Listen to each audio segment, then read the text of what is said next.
decirle a Dios que Él es grande, que Él es bueno, que Él es maravilloso, que está agradecido con todo lo que Él ha hecho. Ese es nuestro culto racional, nuestro culto a Dios. Bien, vamos a tener un momento para escuchar a Dios a través de la palabra, pero antes quiero invitarles a pensar cuál es su meta, cuál es el objetivo principal de su vida. Yo sé que algunos ya tienen claro eso porque han hecho un proyecto de vida y dicen, mi meta principal es esta. Bien, yo quiero leer la primera carta a los Tesalonicenses, capítulo 4. Hemos estado haciendo un acercamiento a esta carta y hoy llegamos al capítulo 4. Y voy a leer hasta el versículo 12 y dice la Escritura: por lo demás, hermanos, os rogamos y exhortamos en el Señor Jesús, que de la manera que aprendisteis de nosotros, como os conviene conduciros y agradar a Dios, así abundéis más y más. Porque ya sabéis qué instrucciones os dimos por el Señor Jesús. Pues la voluntad de Dios es vuestra santificación, que os apartéis de fornicación, que cada uno de vosotros sepa tener su propia esposa en santidad y honor, no en pasión de concupiscencia como los gentiles que no conocen a Dios, que ninguno agravie ni engañe en nada a su hermano, porque el Señor es vengador de todo esto, como ya os hemos dicho y testificado. Pues no nos ha llamado Dios a inmundicia, sino a santificación. Así que el que desecha esto no desecha a hombre, sino a Dios, que también nos dio su Espíritu Santo. Pero acerca del amor fraternal no tenéis necesidad de que os escriba, porque vosotros mismos habéis aprendido de Dios que os améis unos a otros. Y también lo hacéis así con todos los hermanos que están por toda Macedonia. Pero rogamos, hermanos, que abundéis en ello más y más, y que procuréis tener tranquilidad y ocuparos en vuestros negocios, y trabajar con vuestras manos de la manera que os hemos mandado, a fin de que os conduzcáis honradamente para con los de afuera, y no tengáis necesidad de nada.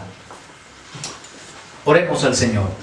Padre, tuya es la honra y la gloria, tuya es también nuestra vida, y hoy rogamos que siembres tu palabra en nuestro corazón, que hables a nuestro oído.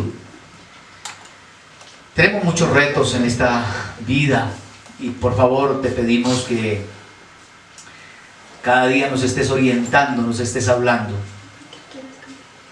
Ruego por cada hermano que está en su casa, reunido con su familia, dispuesto a escuchar lo que tú tienes para decirnos. Que la gracia sobrenatural llene el corazón de alegría, de paz. Señor, mientras hablo, ministra en cada casa. Si falta la alegría, que llegue. Si falta salud, que cada uno reciba un milagro. Si falta provisión, que también tú la envíes, porque creemos que eres nuestro proveedor. Por eso, Señor, hoy oramos, confiando de que tú eres nuestro Padre, que suples todas nuestras necesidades, sobre todo la necesidad de ser orientados a través de tu palabra. Señor, muchas gracias. He orado en el nombre de Cristo Jesús. Amén. Como lo anuncié, ¿cuál es la meta principal? Quiero compartir hoy, he titulado esta reflexión o predicación, como usted la quiera llamar, la meta principal. Y la respuesta: agradar a Dios. Creo que por encima de todas las metas y propuestas u objetivos que usted tenga en la vida, hoy quiero dejarle uno, y es que sea agradar a Dios. Pablo lo tenía muy presente, y en este pasaje nos invita precisamente a tener una vida que agrade a Dios. Él ya lo había mencionado en el capítulo 2, versículo 4, que ya pasamos, pero quiero tomar ese versículo Porque Pablo está diciéndole a esta iglesia joven, a esta iglesia nueva, sino que según fuimos aprobados por Dios, escuche, aprobados por Dios, para que se nos confiase el Evangelio. Así hablamos, no como para agradar a los hombres, sino a Dios, que prueba nuestros corazones. Y aquí en el capítulo 4, en la última parte del versículo 1, por lo demás, hermanos, voy a leer todo el versículo. Os rogamos y exhortamos en el Señor Jesús, que de la manera que aprendisteis de nosotros, como os conviene conduciros y a agradar a Dios, así abundéis más y más. Entonces, ¿qué tenemos que hacer nosotros para agradar a Dios? Y también la pregunta, ¿a quién hemos procurado agradar? Como dijera Pablo en otro pasaje, si yo agrado a los hombres, no sería siervo de Dios. No podemos agradar al mundo o a la gente y decir que somos excelentes cristianos. Creo que realmente nos debe identificar eso. Todo lo que hagamos debe ser para agradar, del agrado del Señor. Pero quiero hacer énfasis un poquito cómo inicia este pasaje, porque me parece que este tiene una pequeña introducción, tiene un contenido y al final una breve conclusión. Entonces mire cómo inicia, por lo demás, dando a entender que venía hablando y ahora continúa. Por lo demás no es que había terminado la carta, sino que tenía que agregar otras cositas. Y si ustedes recuerdan la semana pasada, yo les dije que la iglesia de Tesalónica, aunque era una iglesia modelo, una iglesia que había aprendido a amar y había aprendido a retener el Evangelio a pesar de las persecuciones y las pruebas que habían tenido, sin embargo les faltaba algo y Pablo quería ayudarles para que fueran perfeccionándose. Por lo demás, hermanos, os rogamos. La palabra rogar aquí tiene un sentido de súplica, de pregunta también. Ahora no solamente la palabra rogamos, sino exhortamos. Quiero hacer la aclaración que la palabra exhortar no tiene que ver con regañar, como de pronto en algún momento se hizo pensar, sino que la palabra tiene que ver con urgir o animar. Es algo que necesita urgencia, ponerle cuidado. Entonces uno utiliza la palabra exhortar precisamente para motivar. Ahora, dice el texto, exhortamos en el Señor Jesús que de la manera que aprendisteis de nosotros, la palabra aprender aquí lleva implícita la palabra la imitación. Dice, aprendiste de nosotros. Creo que la mejor manera es modelando. ¿Cómo puede uno aprender de otro? Mirando. Así que quiero dejarles aquí también a todos que nosotros vivimos enseñando cosas buenas o malas, pero vivimos enseñándole a otros, sobre todo a nuestros hijos, y hay gente que nos está siguiendo. Por eso la mejor forma de enseñar es el ejemplo. Así que si usted quiere que sus hijos aprendan a adorar a Dios, usted debe hacerlo. Quiere que aprendan a leer la Biblia, usted debe hacerlo. Quiere que aprendan a orar, usted debe hacerlo. Si usted quiere que ellos aprendan a ser generosos, lo tienen que ver de usted. Ahora, la otra cosa es que dice aquí, versículo 2, porque ya sabéis qué instrucciones os dimos por el Señor Jesús. Esa es la forma de Pablo de introducir lo que va a decir. Pero la palabra instrucción también quiero resaltarla porque del griego realmente no es una sugerencia, es una orden militar. Esa palabra tiene una ordenanza, como la orden de un capitán, no se puede discutir. Y en este caso es del Señor Jesús. ¿Qué instrucciones os dimos por el Señor Jesús? Pablo está diciendo aquí, lo que le voy a decir ahora lo he aprendido de Cristo, del capitán, y por eso yo les doy unas instrucciones. Dicho de otra manera, les doy unas órdenes. Y ahora más adelante va a decir por qué tiene la autoridad para dar la orden, ¿no? Pero me gusta cómo inicia. Os rogamos, os exhortamos, les he dado el ejemplo. Así que voy a decirles lo que tengo aquí en mi corazón. Y es cómo podemos nosotros entonces vivir una vida que agrada a Dios. Y a partir del versículo 3, yo diría que hasta el versículo 7, Pablo desarrolla una idea. Y es que si nosotros queremos agradar a Dios, debemos buscar la santidad. Así que en el versículo 3 empieza a decir, pues la voluntad de Dios. Ese de la voluntad es el deseo de Dios. ¿Qué es lo que Dios desea de cada uno de nosotros? Ahora, si queremos nosotros agradarle, tenemos que cumplir su deseo. ¿Cuál es? Vuestra santificación, que os apartéis de fornicación. Pablo de una vez le suelta a esta iglesia qué es lo que quiere Dios para iniciar ese proceso de santificación. Y en primera medida, tenemos que vivir una vida pura sexualmente. La voluntad de Dios es vuestra santificación, que os apartéis de fornicación.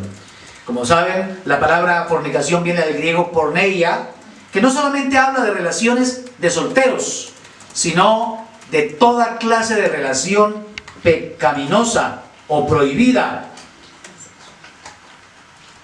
Aquí toda inmoralidad, todo lo que es ilegítimo, todo lo que no está dentro del marco del matrimonio, que es lo sagrado, eso es porneia, que también se deriva de la palabra prostitución o pornografía. Todo desorden sexual está incluido aquí. Entonces podemos poner ahí la homosexualidad, la zoofilia y toda aquella cosa que el hombre hoy está haciendo para satisfacer sus pasiones. Lo que le está diciendo es, ustedes tienen que aprender a dominar sus pasiones.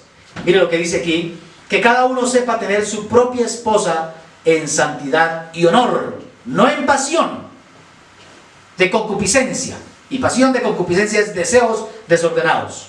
Yo quiero hacer la aclaración del versículo 4, que cada uno de vosotros sepa tener, dice la versión nuestra, la Reina Valera, la que hemos utilizado frecuentemente, sepa tener su propia esposa. Pero la palabra esposa aquí se tradujo, pero en otras versiones y en la gran mayoría de las Biblias es vaso. Por eso recuerdan que también en Pedro por allá dice que debemos tratar a la mujer como a vaso, más frágil. Entonces aquí se tradujo esposa, pero en la gran mayoría de las versiones dice que cada uno sepa dominar su propio vaso o su propio cuerpo en forma santa y respetuosa. Y los comentaristas aquí tienen lógicamente argumentos para, algunos dicen válida esposa, pero parece que se dejara solamente esto para los casados. Y la santidad y la pureza sexual es para todos, solteros y casados, divorciados, viudos. A todos fuimos llamados a vivir una vida santa. Y lo primero que tenemos que ponerle cuidado entonces tiene que ver con la sexualidad. Cada uno debe vivir, no como el mundo.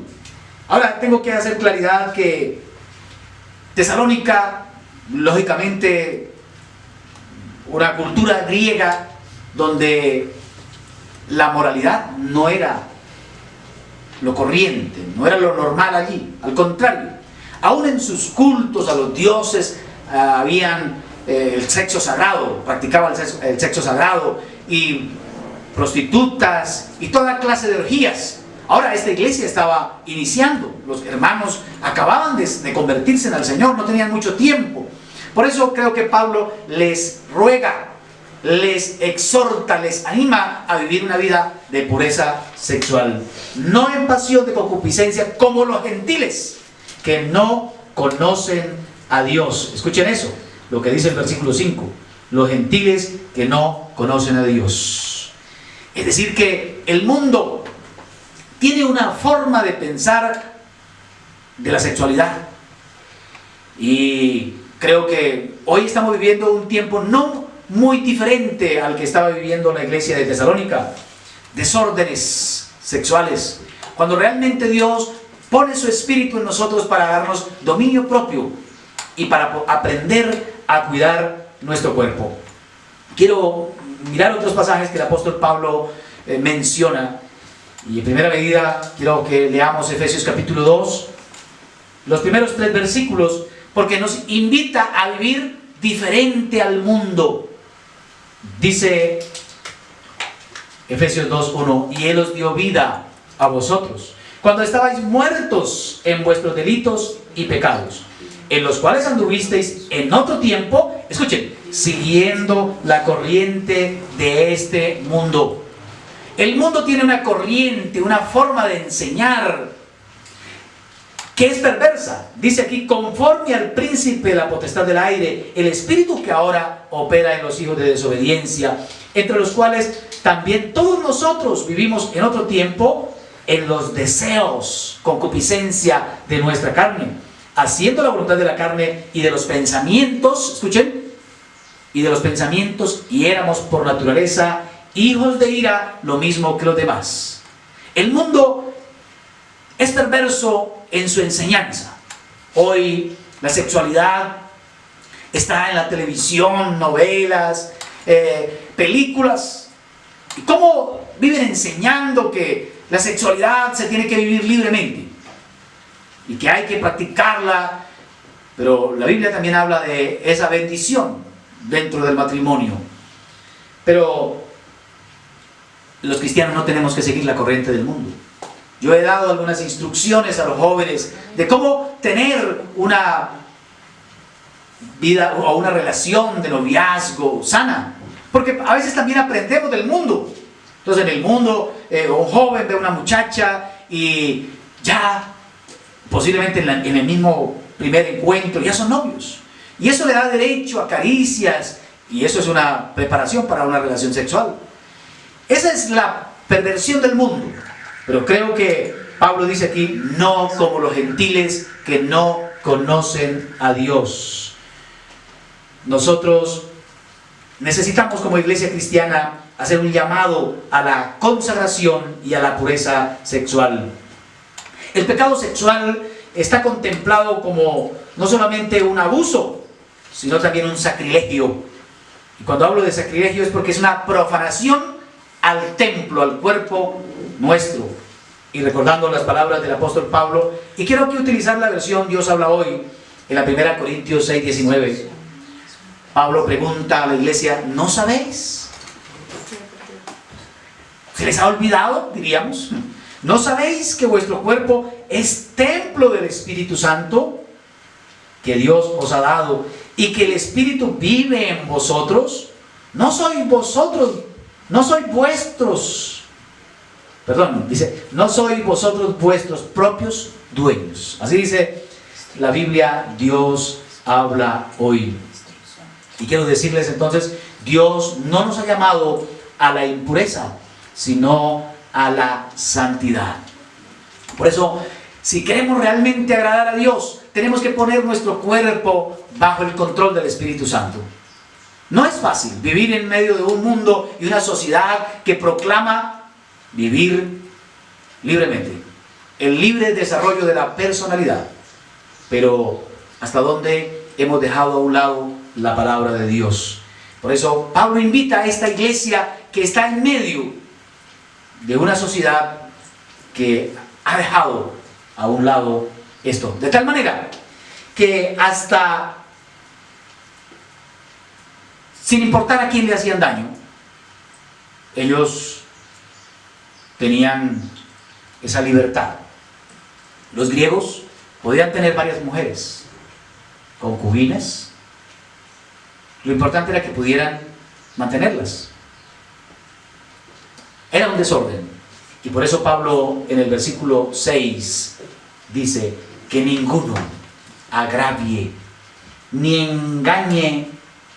Y hay dos palabras: agravie ni engañe en nada a su hermano, porque el Señor es vengador de todo esto, como ya os hemos dicho y testificado. La palabra agraviar es pasar por encima del otro.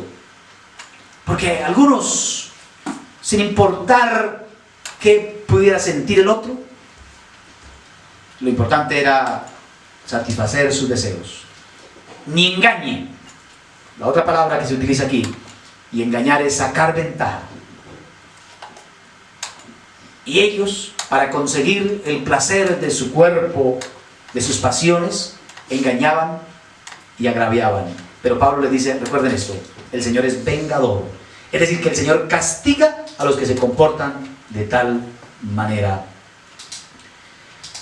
Amados, y vuelve Pablo otra vez a decirles en el versículo 7, pues no nos ha llamado Dios a la inmundicia, sino a la santificación.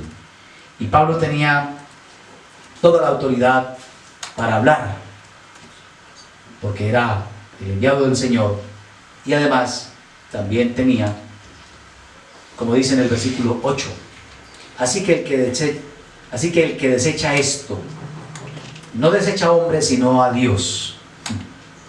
Pablo no estaba hablando algo que a él le parecía, sino lo que el Señor ya había dicho en otras ocasiones.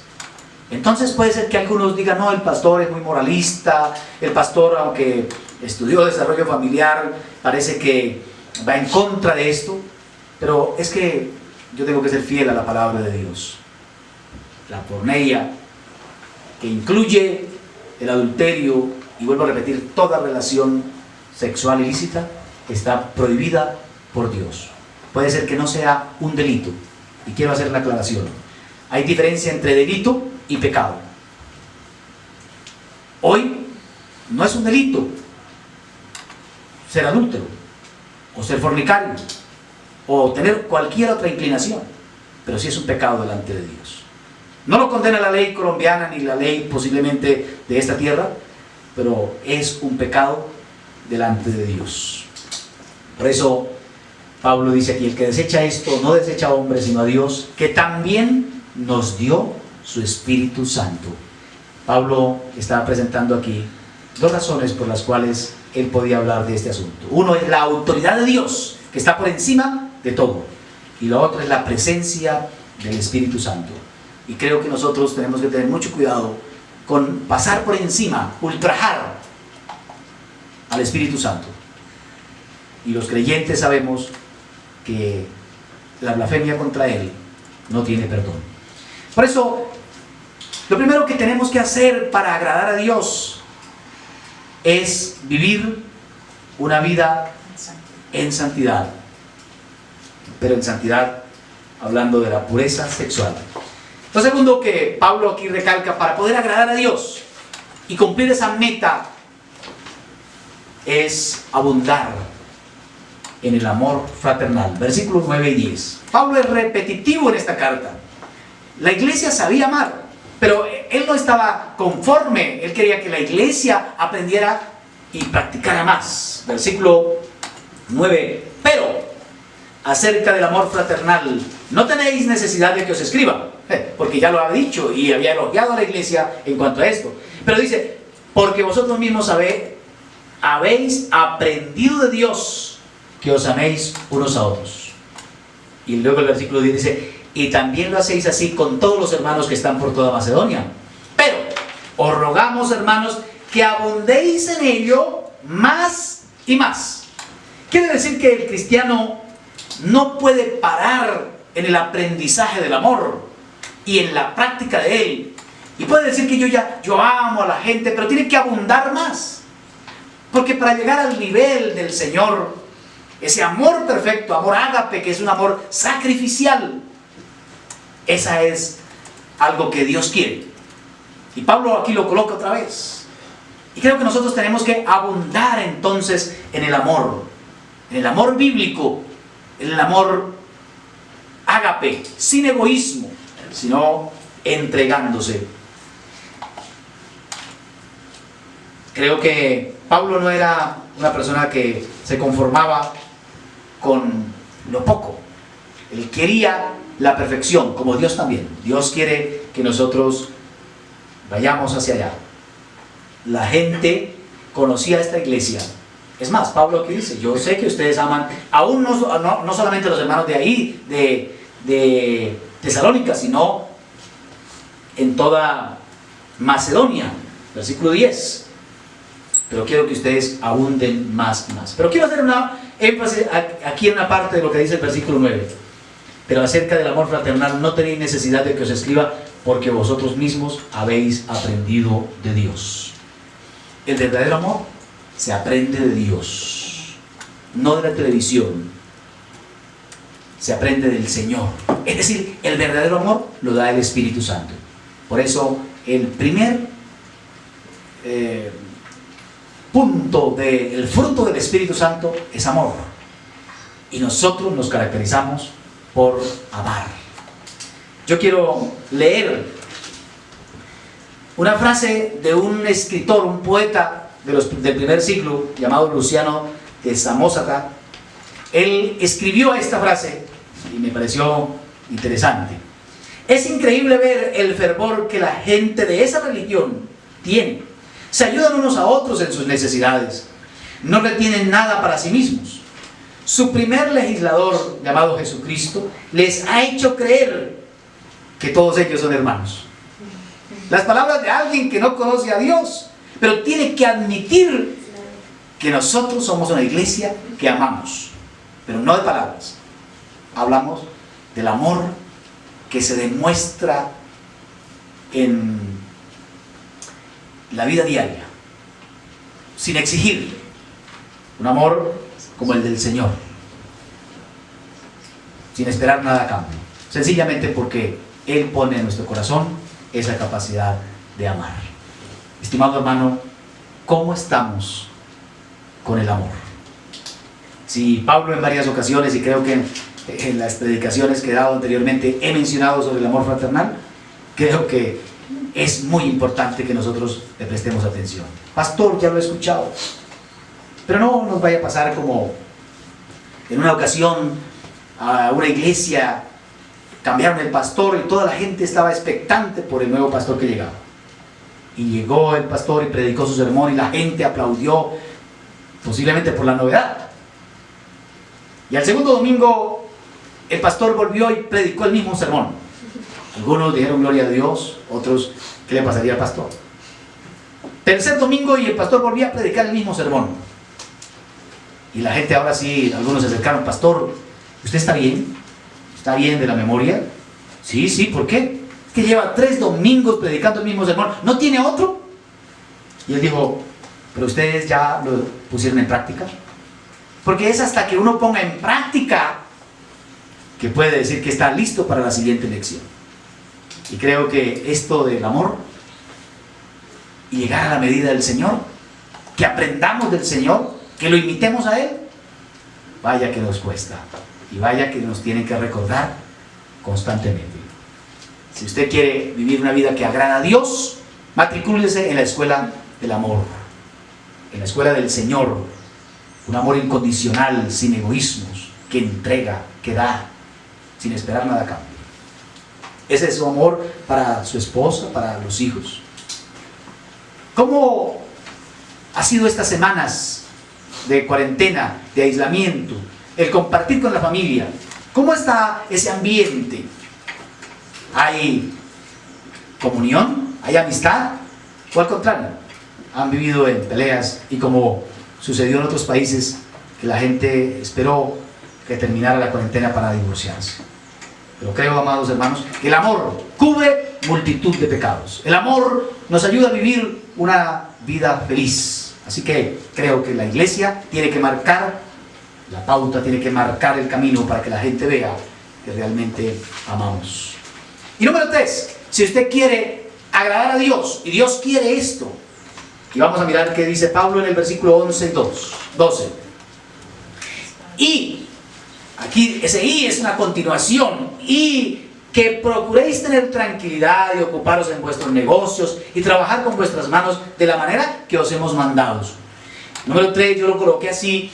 Creo que la voluntad de Dios, el deseo de Dios, es que nosotros mostremos nuestros frutos, mostremos lo que el Señor ha hecho en nuestra vida. Y creo que hay 3 cosas que aquí menciona el versículo que nosotros tenemos que mostrarle a la gente. En primera medida dice que procuréis tener tranquilidad. Otra vez, ¿cómo ha estado usted en este tiempo de cuarentena? ¿Tranquilo? ¿O ha estado inquieto? ¿Ha estado lleno de zozobra, de angustia? Dios quiere que nosotros tengamos una vida tranquila, porque un legado del Señor para nosotros es la paz. Él dijo, mi paz os dejo, mi paz os doy. No la doy como el mundo la da. El mundo busca paz, busca tranquilidad, pero eso solamente se consigue en una relación íntima y personal con Dios. ¿Y cómo vamos nosotros a darle testimonio a la gente si vivimos como ellos, en angustia, preocupados por el futuro, como si Dios no tuviera el control de la vida? Que tengáis tranquilidad, procuren tener tranquilidad. Y uno tiene tranquilidad cuando tiene fe y cree que Él tiene el control de todas las cosas. La familia, los hijos se dan cuenta cuando uno tiene fe en Dios. ¿Por qué? Por la tranquilidad que tiene.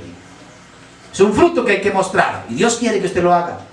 Ahora, no solamente tener tranquilidad, mire lo que dice la siguiente parte: y ocuparos en vuestros negocios.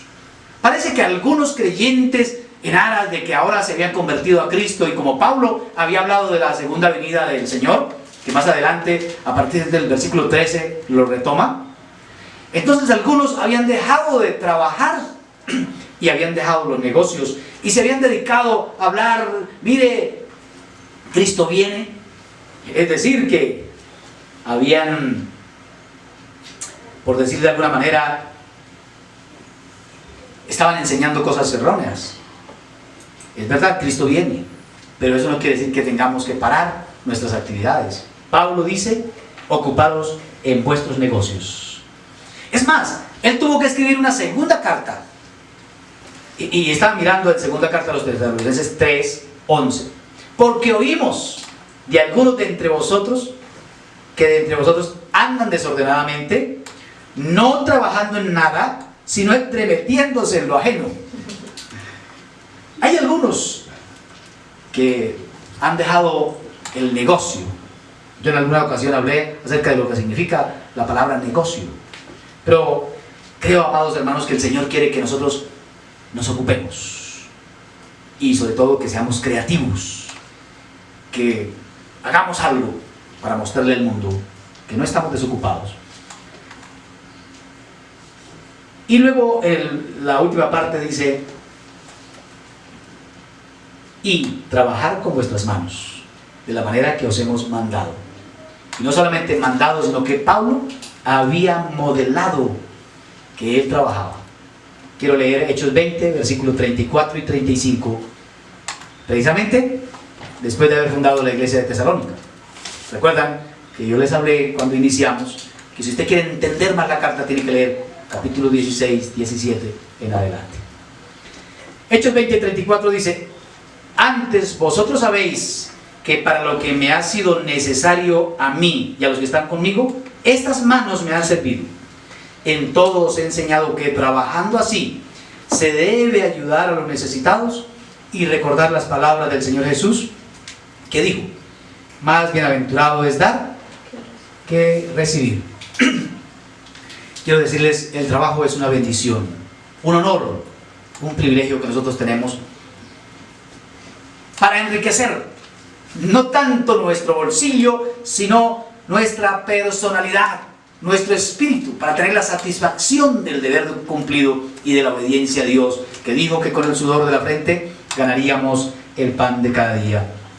Por eso creo que nosotros tenemos que dar testimonio ante el mundo de que nosotros somos gente trabajadora.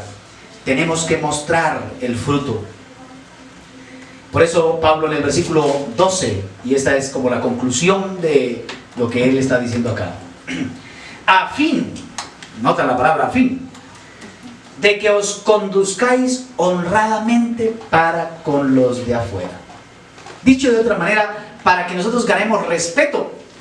Es que si nosotros no mostramos evidencia, no mostramos frutos de que somos trabajadores, de que amamos, ¿cómo vamos a ganar a la gente para Cristo?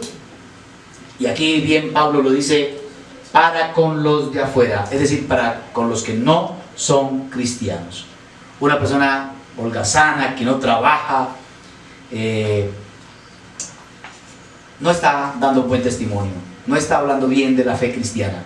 Mientras que una persona que es honesta, cumplidor del deber, que es fiel, se gana el respeto de todos y de sus jefes también, la confianza de ellos.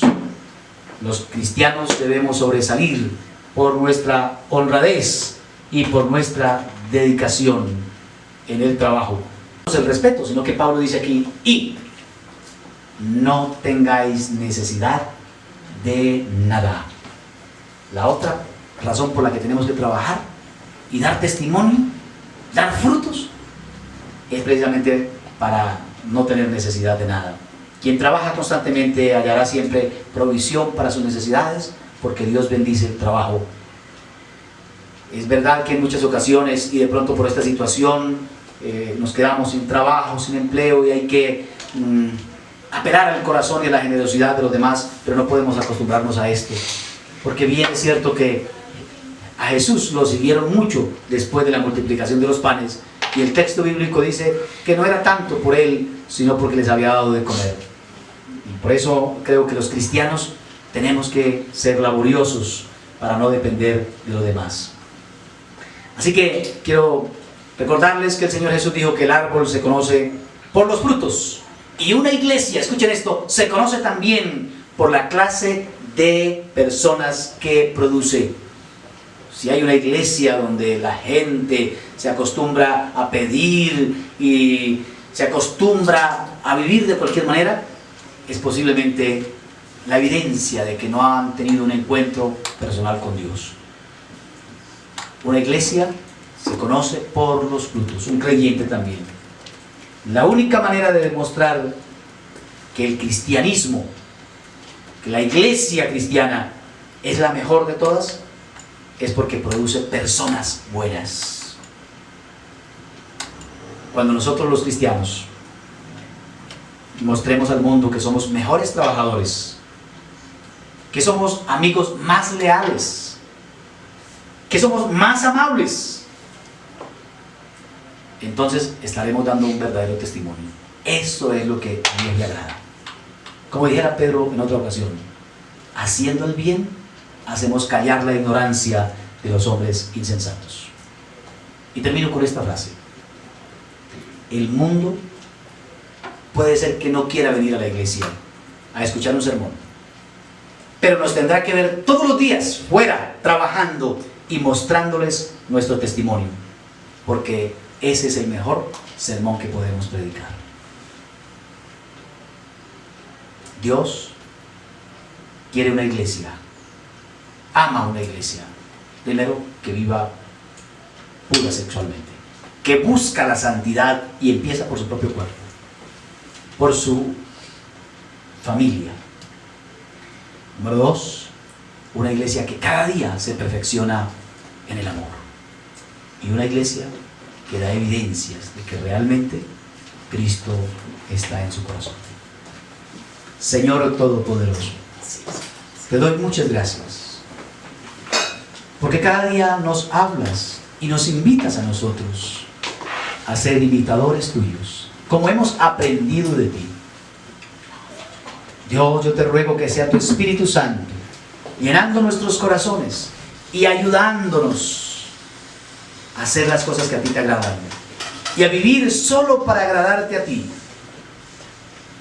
En muchos momentos tenemos que renunciar a nuestros deseos y pasiones para agradarte a ti. Que así sea, Señor. Ruego que bendigas cada hermano que ha escuchado la palabra. Grábala en el corazón, en la mente de cada uno. Sé que nos estamos preparando para tu venida, pero la mejor forma es agradándote a ti en todo. Hoy oro por los jóvenes,